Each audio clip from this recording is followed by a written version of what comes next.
Dylan Wang had been standing at the edge of the stage, the warm stage lights blinding his vision, when it finally hit him. Everything he had worked for over the last year had been born from a pain so intense it had nearly destroyed him. But that moment, the applause, the sea of faces watching him, felt galaxies away from where his journey had truly begun. Months earlier, Dylan had been at his lowest. The heartbreak had not been a public spectacle. No messy social media posts, no gossip-hungry paparazzi shots. It had been a quiet unraveling, a whisper of an ending that left no visible damage, but left him feeling as though the ground had been pulled from under him.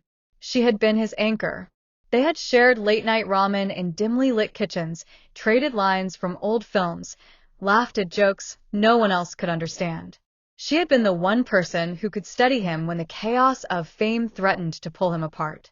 And then, one morning, she was simply gone. A note on the counter, her handwriting trembling, a few sentences that explained everything and nothing all at once. Dylan had walked into work that day pretending nothing had changed, but every camera lens felt heavier, every line in the script harder to speak.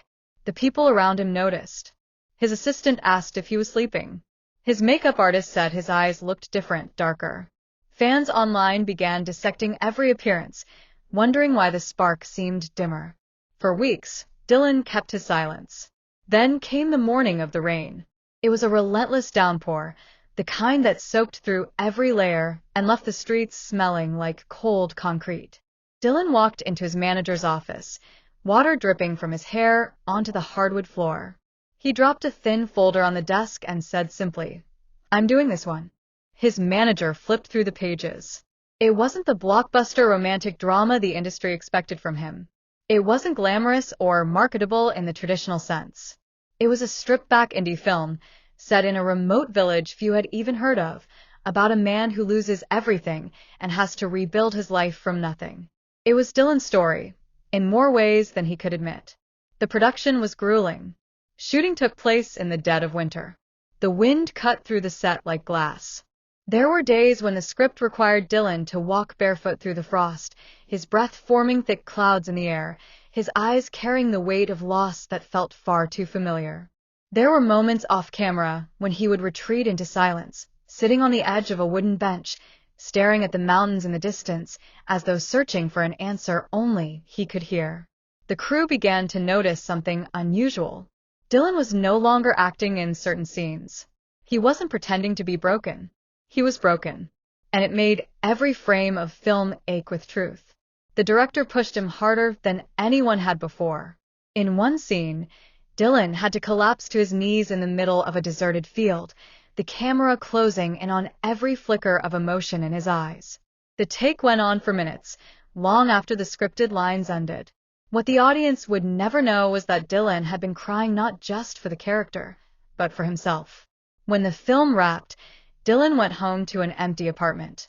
No celebration, no champagne. Just quiet. He thought the movie might disappear into obscurity, like so many small productions before it. But it didn't. At its first screening, the theater was barely half full. But when the credits rolled, no one moved. A stillness filled the air, the kind of silence that carries more weight than any applause. Then, slowly, people began to clap.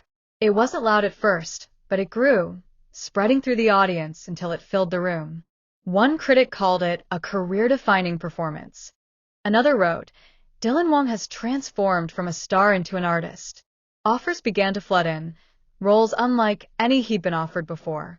Dark, complex characters. Stories that demanded vulnerability instead of charm. He was no longer just the heartthrob with a perfect smile. He was something more dangerous, more compelling. Months later, he found himself in a TV studio for an interview. The host leaned forward, eyes gleaming, and asked, "What was the turning point for you, Dylan? What brought you here, to this moment?" He hesitated. The cameras rolled. Millions would hear his answer.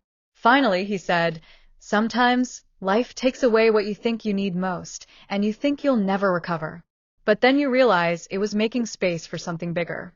Something that would have never fit in the life you had before."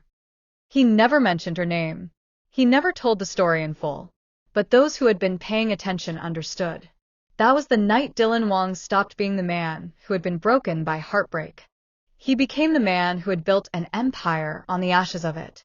And as he stood under the blinding lights once more, the crowd roaring in front of him, Dylan finally allowed himself a quiet smile, not because he had forgotten the pain, but because he had learned how to use it to become unstoppable. The weeks after the heartbreak were not just quiet, they were suffocating. Dylan found himself in a space between collapse and survival, a place where every sound from the outside world felt too loud, and every thought inside his head was too heavy.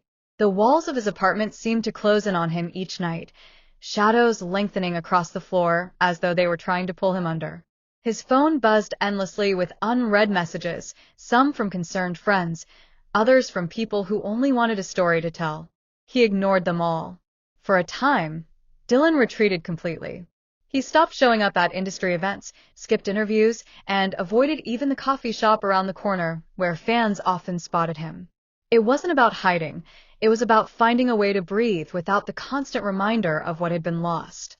Yet, in that silence, a different kind of work began. Late at night, while the city outside was muted under a blanket of haze, Dylan would sit at his desk surrounded by scripts. Some were old offers he had once pushed aside. Others were new, sent quietly, without the knowledge of the media. He read them in the half-light of a desk lamp, his fingers tracing the pages as if feeling for something he could not yet name. It wasn't just about choosing a role, it was about choosing a future. One script in particular stopped him cold. It told the story of a man rebuilding his life after losing everything: his career, his family, his sense of self. The parallels were impossible to ignore. Dylan read it once, then again, each time feeling more certain that this was not just a role, but a mirror. The audition was set in an old rehearsal studio on the outskirts of Shanghai, far from the glitter of the main entertainment districts. The building smelled faintly of wood polish and dust, the kind of place where history clung to the air. Dylan arrived early, standing in the hallway and listening to the faint echo of footsteps above. When the director finally entered, he didn't smile. He didn't offer a handshake. He simply slid a single sheet of paper across the table. "This scene," the director said flatly, "is about loss. Don't perform it. Live it." Dylan looked down at the words.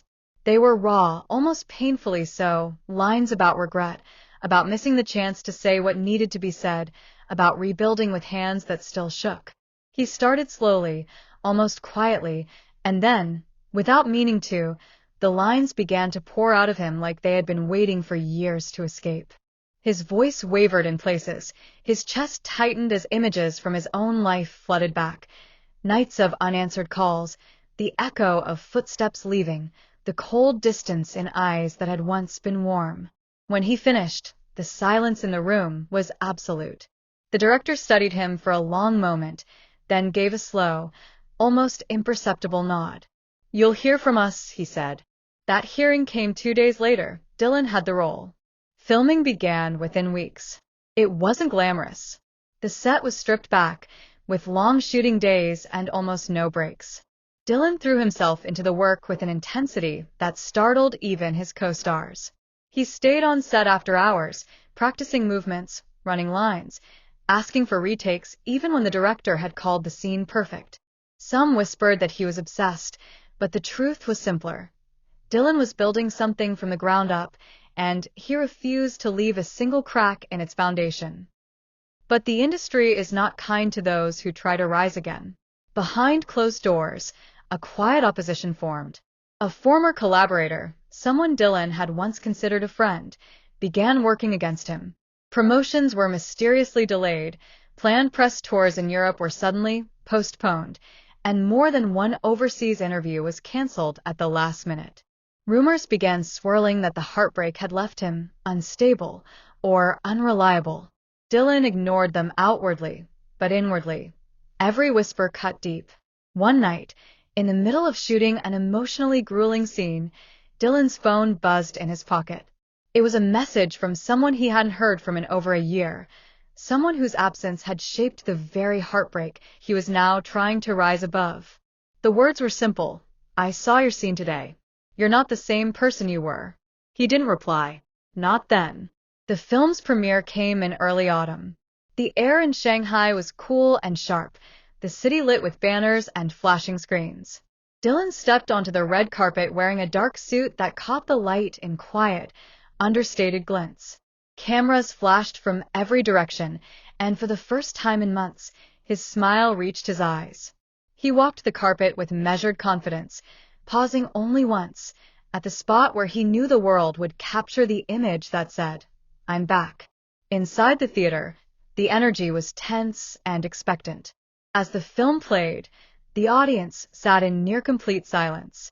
Then came the final scene, a single shot of Dylan, standing alone in a dimly lit street, the sound of rain in the distance, his face a mixture of pain and quiet resolve. The credits rolled. There was no hesitation. The audience rose to their feet, applause filling the room like a wave breaking on the shore. Dylan stood there for a moment, letting it wash over him, letting himself believe that this was not just the end of a film but the beginning of something else entirely. And yet, as the applause echoed in his ears, he couldn't shake the thought of that message. Because if that person was watching, it meant their paths might cross again, and Dylan knew that when they did, the past wouldn't stay buried for long.